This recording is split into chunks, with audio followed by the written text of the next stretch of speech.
Assalamualaikum warahmatullahi wabarakatuh. Selamat pagi teman-teman semua. Kembali lagi di channel saya, Munzir Hidayat. Kali ini saya sedang berada di kebun jambu madu saya. Sudah lama saya tidak buat video tentang jambu madu saya karena agak banyak kegiatan kemarin. Nah, kali ini saya mau berbagi kepada teman-teman semua bagaimana cara saya merawat tanaman jambu madu saya.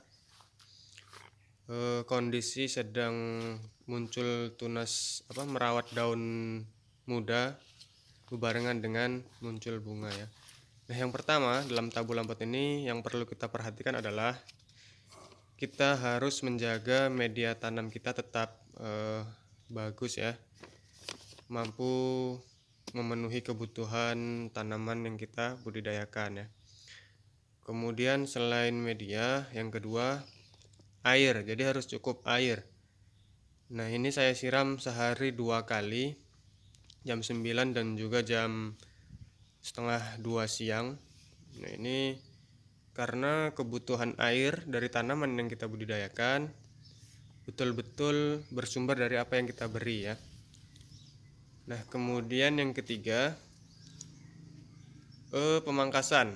Nah, dalam tabu lampot pemangkasan sangat penting agar bentuk dahan lebih proporsional ya, cahaya bisa masuk, kemudian memiliki bentuk yang kokoh, jadi mampu memunculkan bunga dan menahan buah nantinya. Nah, selain media, air, dan juga pemangkasan, yang keempat adalah pemupukan ya. Nah, kita perlu hati-hati nih ketika melakukan pemupukan dalam kondisi muncul bunga dan juga tunas muda seperti ini ya. Jadi unsur yang kita berikan harus seimbang ya. Kecukupan untuk bunga dan juga tetap kita suplai kebutuhan untuk merawat daun muda. Nanti akan saya bagi kepada teman-teman semua pupuk yang saya gunakan untuk memupuk tanaman jambu madu dalam kondisi seperti ini ya.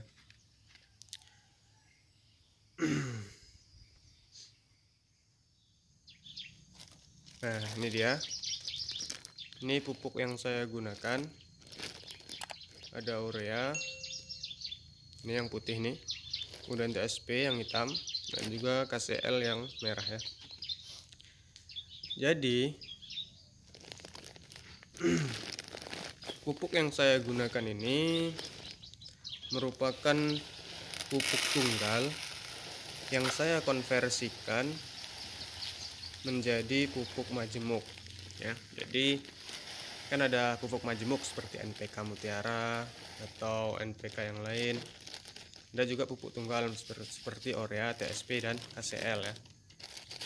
Nah, jadi ini saya racik dari pupuk tunggal menjadi pupuk majemuk. Nah, komposisi yang saya gunakan di sini adalah N atau dari urea itu sebesar 11%.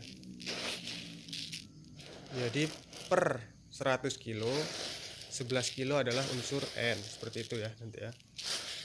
Kemudian P, nah ini saya beri cukup banyak untuk menjaga bunga ya, dan juga menguatkan di bagian perakaran. Ini P 40%.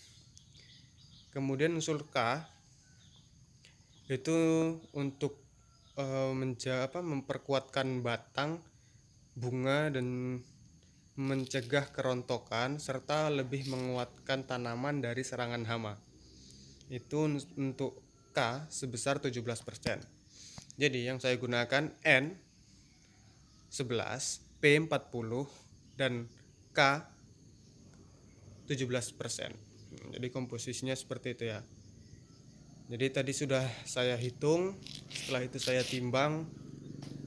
Nah, ini saya campur ya.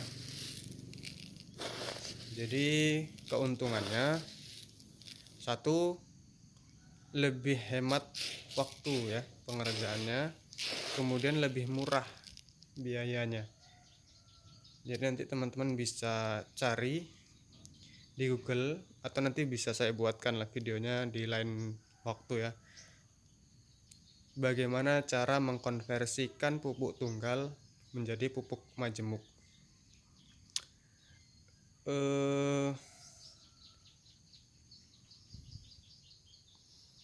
Yang perlu kita perhatikan dalam pemupukan seperti ini, yang pertama dosis ya, jangan terlalu banyak karena ini di dalam pot ya.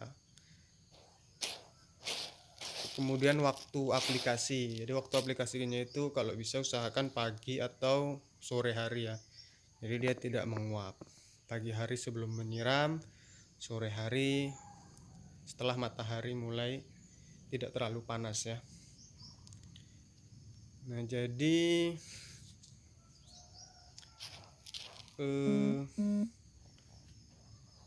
yang perlu yang saya gunakan hanya sekitar segini ya, kurang lebih berapa gram lain ya, pokoknya seginilah kira-kira.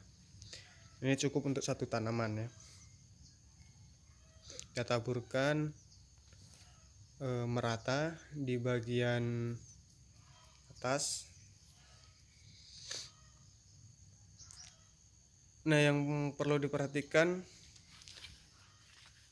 pemupukan ini yang penting tidak terlalu banyak, tetapi continue ya, misal rutin per 2 minggu sekali boleh, per 1 minggu sekali boleh, tetapi dosisnya lebih diperkecilkan lagi range-nya.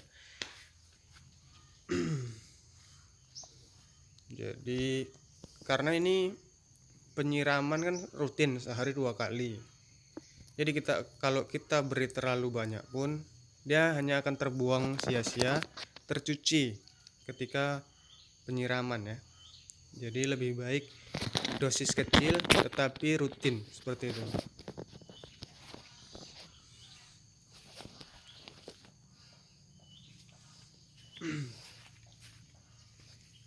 Jadi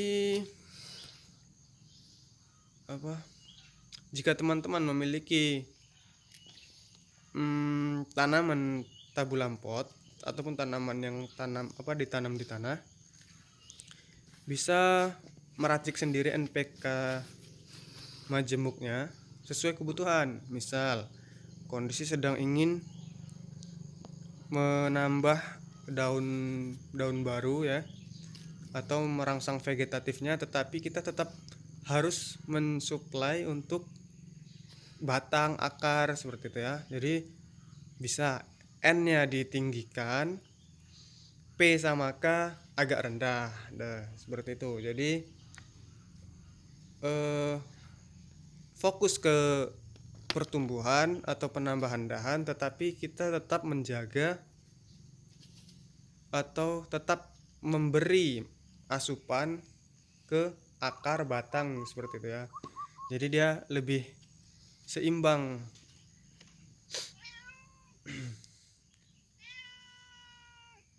Jadi seperti itu ya. Teman-teman nanti bisa buat sendiri atau nanti saya buatkan videonya.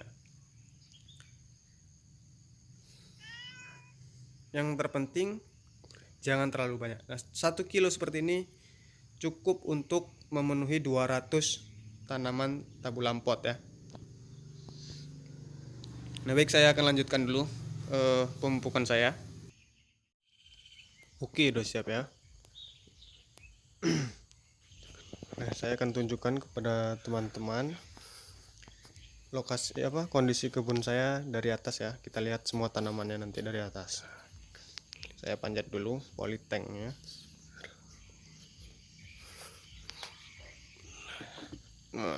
Nah, ini dia. Jadi ini tanaman tabulam pot saya yang saya tanam di pekarangan rumah. berjumlah kurang lebih 200 tanaman, umur 1,9 tahun ya. Jarak tanamnya 2,3 kali 2,3. Nah, jadi bagi teman-teman yang memiliki lahan kosong di pekarangan rumah, bisa ditanami tanaman tabu lambat seperti ini ya. Karena jika sewaktu-waktu ada mau bangun rumah atau sebagainya, bisa dipindahkan tanpa dipotong ya. Jadi tanaman tetap hidup. Jadi itu salah satu keuntungan dari tabu lampot. Nah, bagi teman-teman yang mau berkunjung, boleh. Alamat saya di Desa Makmur Jaya, Kecamatan Simpang Kiri, Kota 10 Salam ya. Nah, silahkan yang mau datang ke rumah boleh untuk mengisi waktu luang atau yang lainnya ya. Jadi silahkan kemari, kita buka tamu. Oke, sekian. Assalamualaikum warahmatullahi wabarakatuh. Mantap.